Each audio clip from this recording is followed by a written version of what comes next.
next day you go somewhere. Yeah. Hatid you mommy. Yeah. You hatid mommy in the hospital. Yeah. Takbo and takbo. You takbo? Yeah. Open the door. Kanan tayo dyan, oh. Yun yung way nyo. Okay, papaikutin na tayo. On the way na kami Nandun sa yung way niya. St. Luke's Taguig. Saan niya nasa may St. Luke's Global. sa tayo pinapatagos? Admission ko ngayon. Tapos yung Tas Villarica. bukas is my Hindi, Villarica yan. operation. Palabas ng Sky Factor Highway. Hospital. Yeah. Only Dax di sama. Hatid lang ang Factor Highway mami yung and ano niya. mamita. Way niya. Is it hi? Is it hi, Mamita? Hi.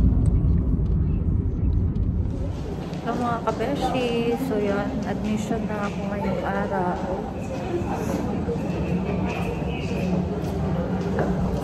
So yan, kami dalawa lang ni mother. Yan, for surgery na ako bukas. Magkano dito na lang mo?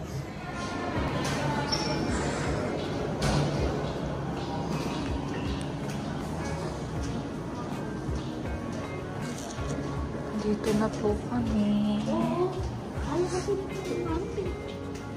ka man? Pansinin mo naman.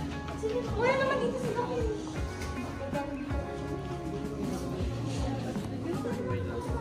Wait lang po tayo. Okay po. History po ba tayo ng following catastrophe? Wala naman po. Admission lang for the past 12 months. Ngayon pa lang pumag-admit. 12 months. Nung September. September natin. Tapos, ito po. Apo.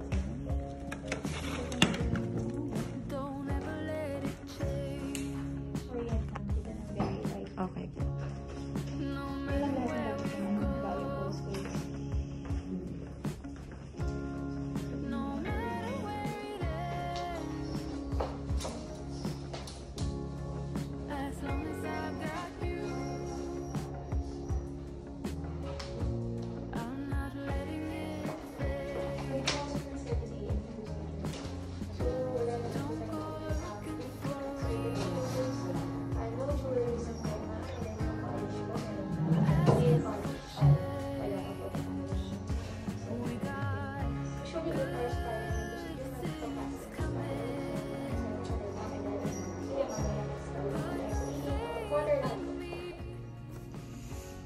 Hello mga kabeshi! So yun, January 20, 2023. So admission ko po ngayong araw.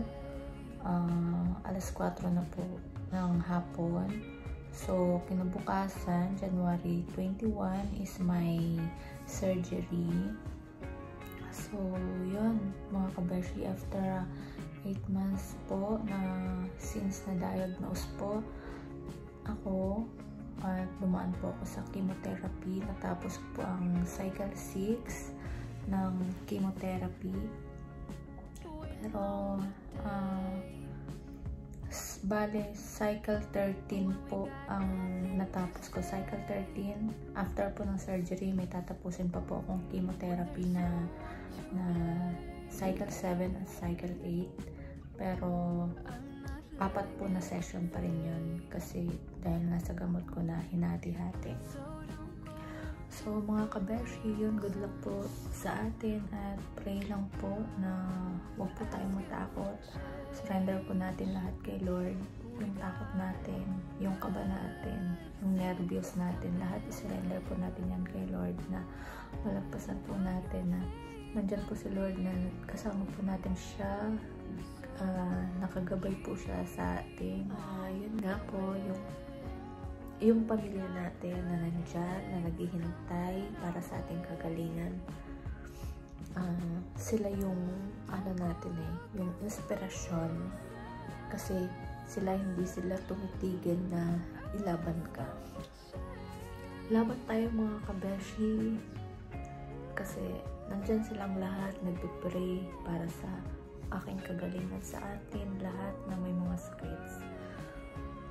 Gawin po natin inspirasyon ng ating pamilya, kasi lumalaban din po sila para sa atin.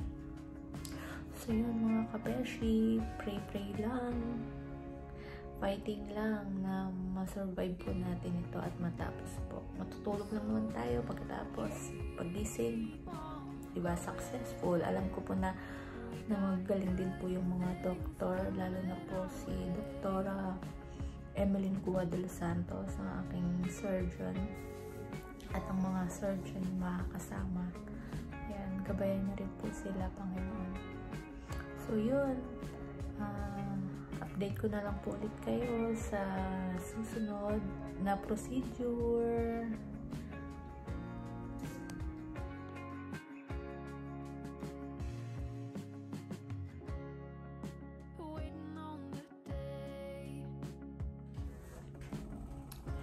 Morning mga kabeshi.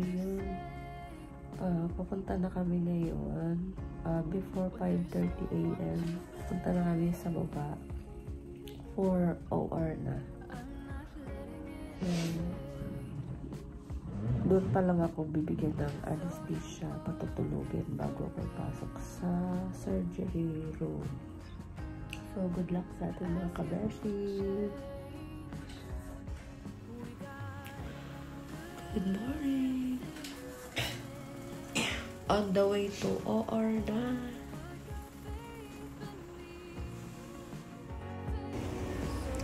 Hello mga kabeshi. So yan, papunta na kami yan sa waiting area ng surgery. Yan, imamadaliin na lang natin kasi medyo mahaba-haba ito eh. So, umaga, mga 5:30 sakto, kinuha na nila ako para dalhin na sa waiting area ng surgery. Kasi, yan, interviewin pa nila ako doon. So, yan, medyo panatag naman ako dyan. Wala naman akong iniisip na iba, kundi dasal lang, dasal. So, ayan na, papasok na kami sa waiting area. Oh my gosh. At sinisipon pa nga ako niyan mga kabeshi. So nagdadasal ako na sana matuloy kasi talagang masama talaga ang sipon ko. Nag-nasal spray na ako niyan. Kaso lalong lumala. So yan nga, napatayo ako kasi napalunok ako. Gaano pa ako ng tissue niyan kasi nga sinisipon talaga ako ng todo. Hello mga kabeshi. So yun, 6 hours prior to my surgery. So yun na yun. Ayan, sobrang hina at itong aking surgery na nakatakip.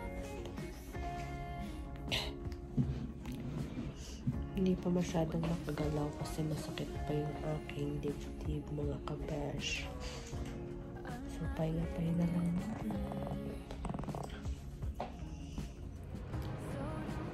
Hello mga kabeshi. So, today is Sunday. My 3 days dito sa hospital. Kahapon lang ako na operahan. Pero, ngayong araw, in the next day, discharge na ako. So, hinihintay ko na lang yung mga papel na galing sa nursing station. So, okay na rin naman yung billing kasi before admission, nabayaran ko na rin naman. So, hinihintay ko na lang yung nireseta ni Doc, ganyan yung mga dapat kong inumin. So, yun, pumunta dito yung kasama ni Doktora, si Dr. Manalastas. So, pinalitan niya yung bandage ng ko. Tinanggal niya yung swero kasi nilagyan niya ng waterproofing bandage para pwede akong makaligo pag uwi sa bahay. Ayun, para hindi mabasa din yung sugat. So, yun, nilinisan niya lang din ng konti yung sugat. At awa naman ng Diyos at nakatayo ako at pwede naman palang tumayo. Kasi hindi ko talaga maigalaw. Kasi ayoko nga tumukod kasi baka may chance na bumuka yung surgery, ganon. Pero nung pumunta dito nga si Doc, yan, in-explain niya na pwede naman pala ako tumayo para hindi ako lalong ma-stuck or ma-paralyze dito sa pagkakahiga. So, kanina, tumayo ako kasi sabi ko, sige, itatry kong ano. So, nakaupo ako. Yun nga, napalitan niya nga yung bandage ng yung sugat. Tapos sabi ko, iiha ko dun sa may banyo. Siguro mga ilang hakbang lang. Ilang hakbang lang naman. After ko mag-wiwi, biglang nandilim yung paningin ko. Tapos nabingi ako. Tumawag agad ako ng nurse. Okay naman yung yung oxygen level. Normal pa rin naman. Nabigla lang yung katawan ko kasi matagal ako nakahiga lang. Yun. So, pahinga muna ako kasi mamaya-maya pwede na akong lumabas. Ma-discharge na. So, yun. Tuloy ko na lang yung pahinga sa bahay. Ayun, mga kabeshi. Thank you sa mga nag-pray sa akin. At patuloy pa rin sa pagpipray. Kasi yung kinakatakutan ko na surgery is nakaya ko. Kasi dahil din sa tulong ng ating Panginoon, sa suporta ng pamilya. Yun. At yun nga sinasabi na kailangan mo kayanin para syempre tuloy-tuloy din yung pagpagaling. Diba? Yun, nakaya natin. Tulog ka lang din naman pagising mo, tapos na although may pain, pero may mga pain reliever din naman na binibigay. At syempre darating din naman talaga yung araw na gagaling at wala ka nang mararamdaman na sakit. Yun. So, thank you ulit sa mga nag-prayer, nag-message sa akin through messenger. Yan. Yung mga friends ko na nagpursige, na bigyan ako ng kalakasan, lalo na sa pamilya ko. Siyempre, especially to mother, kasi full support talaga siya, kasi siya lang naman talaga nagbabantay sa akin. Yes, nasubuan niya ako. Yun. Thank you, ma, kasi nandyan ka.